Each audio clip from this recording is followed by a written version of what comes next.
ஏய்யா, எனக்கு ஒரு சந்தேகம். கொஞ்சம் சொல்லி தரீங்களா? எனக்கு மட்டும் இல்லை, இங்கே வரவங்களே நிறைய பேர் கேட்குறாங்க. அது எனக்கு தெரியல. கொஞ்சம் இந்த ஒன்றாங்கள்ளி, நாலாங்கள்ளி, ஏழாங்கள்ளி அப்படின்றாங்க. அந்த கள்ளினா புறாவில் பார்க்குறது எப்படி?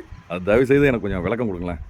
இப்போ பார்த்தீங்கன்னா பிளாக் முஸ்க் பார்த்தீங்கன்னா இதில் கள்ளி பார்க்குறது எப்படின்னா ஃபர்ஸ்ட் ரெக்கே வந்து இப்படி ஃப்ரண்ட் ரெக்கே இப்படி பிரித்து பார்த்துக்கணும். பார்த்துட்டு புறா முகத்தோரணையிலே கொஞ்சம் தெரிஞ்சிடும், புறா வந்து காட்டிடும்.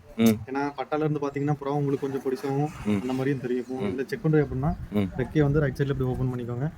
ஓப்பன் பண்ணிட்டு இந்த கீழே உள்ள கார்னர் ரெக்கையை கொஞ்சம் விலைக்கு விட்ற கையாள முடியாது, ஊதி பார்த்துக்கணும். தெரிஞ்சிருச்சுங்களா? ரைட், இது ஒன்று வந்திருக்கு. ஊதி பார்த்ததுல புதுரக்கை வளருது தெரியுதுங்களா? இங்க இருந்து அந்த புதுரக்கையில இருந்து லாஸ்ட் ரெக்கைகளை என்னணும், அந்த புதுரக்கை எதுல முளைக்குது, இந்த முளைக்குதுங்களா? பெரிய ரெக்கை என்னமா? பெரிய ரெக்கை 1 2 3 4 5 இதோட 6 6 கள்ளி. 6 இதான் 6 கள்ளின்றது. அதே மாதிரி சேம் ரைட் சைடு ரெக்கையும் ஓபன் பண்ணி பாருங்க. பார்த்துட்டு முடி எப்படி ஊதி வளைக்கி இந்த முளைக்குதுங்களா? இதோ இருக்கு. முளைக்குதுங்களா? இதுல இருந்து எண்ணுங்க. 1 2 3 4 5 6 கள்ளி. அதாவது ரெண்டு பக்கத்துலயும் உங்களுக்கு சேமாவே காட்டிடும். முஸ்கி வந்து இது ஒரு நல்ல மார்க்கிங்ல இருக்கு. மார்க்கிங் பேர்டுன்னு பாக்குறதுக்கு நல்ல கண்ணு பக்கத்தோட இப்படி மார்க்கிங் வரணும், பிளாக் கலர். அதே மாதிரி இந்த சைடு நல்ல மார்க்கிங் வரணும், கொண்டு இருக்கணும். காலில் வந்து செடை இறங்கக்கூடாது, கொஞ்சம் கூட நல்ல மார்க்கிங் இதா இருக்கு. இந்த லாஸ்ட் ஒரு ரெக்கை 2 ரெக்கை இந்த மாதிரி ஒயிட் விடுறது முஸ்கில கணக்கு கிடையாது. அதெல்லாம் ஒரிஜினல்ல தான் சேரும்.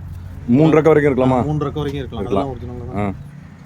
இப்போ இது வந்து கள்ளி பார்த்த பூரா நல்ல தெளிவா இருக்கு. சரி, எப்படி பார்க்குறது எனக்கு ஒரு சந்தேகம் என்னன்னா, இதில் இது ஒரு வைப்பு வச்சிருச்சா, இல்லாட்டி இது எவ்வளோ வயசு, இதெல்லாம் அதில் ஏஜோ மாதமாக சொல்லுவீங்களா? இல்லை, அந்த அதாவது பருவத்தை சொல்லுவீங்களா?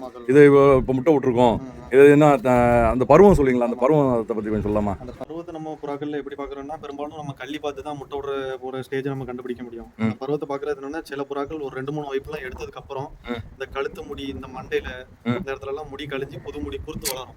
அந்த குருத்துக்களை பார்த்தாச்சும் நம்ம தெரிஞ்சிருக்கும். ஓரளவு மேக்ஸிமம் ஒரு 3 வைப்பு எடுத்த புறாக்களுக்குலாம் இந்த மண்டையில உள்ள முடியெல்லாம் உருந்து புது குருத்து முளைக்கும், மூக்குக்கிட்டே இருந்து ஆரம்பிக்கும். அப்போ நம்ம கண்டுபிடிச்சிக்கிட வேண்டியதான், ஓ இது ஒரு 3 வைப்பு எடுத்த புறா, 4 வைப்பு எடுத்த புறா அப்படின்னு பார்த்து தெரிஞ்சுக்கலாம்.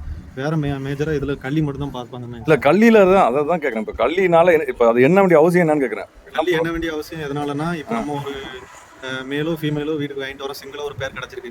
அதுக்கு நம்ம பேர் வேணும் அப்படின்னு சொல்லி ஒரு துணை ஒரு மேல் வேணும்னு இப்போ நம்ம ஏதாவது ஃப்ரெண்ட்ஸ் கிட்டயோ கடைக்கோ போய் கேட்க போனா அவங்க வந்து நம்மளுக்கு கொடுப்பாங்க. அந்த புறா நம்ம அந்த வீட்டில் இருக்க ஃபீமேலுக்கு பேர் பண்றதுக்கு கரெக்டான ஸ்டேஜில் இருக்கா அப்படி நம்ம செக் பண்றது தான் அந்த கள்ளி.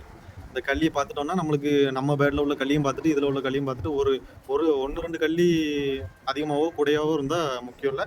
அதே ஏஜில் கள்ளி இருந்தாலும் பரவாயில்ல. ஆனால் கள்ளி வந்து கம்மியாக மட்டும் இருக்கக்கூடாது. இருந்துச்சுன்னா அந்த மேல் அந்த ஃபீமேல் கூட பேர் ஆகாது.